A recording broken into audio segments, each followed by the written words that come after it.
Now let's have a very interesting look on the three-step trend. What is a three-step trend? We know there are three major sessions working out in the Forex market, correct? First is the Asian session, then comes the London session. After the London session, we have the New York session, correct?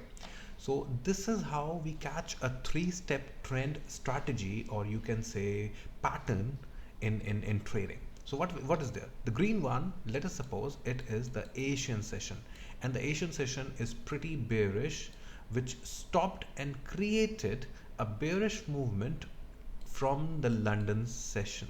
So what do we get? We get a very good bearish opportunity here in the London session.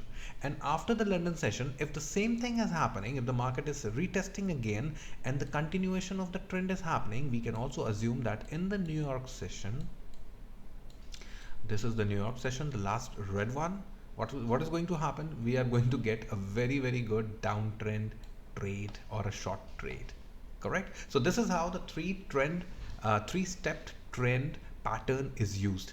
All right.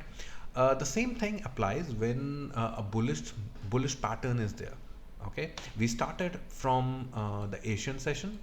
Asian session is bullish. We understood that okay, whatever supports whatever resistances the market is creating, as soon as they're broken, we can take a long trade, and we took a long trade. We waited for the New York session to start, but again when the market created a support and the old resistance was broken in the New York session,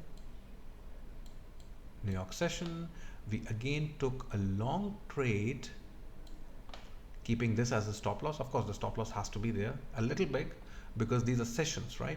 Or you can go in a very small time frame and create your good stop loss with the small time frame pattern that I have told you before.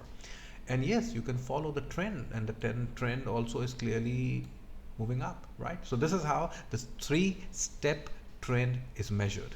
Okay.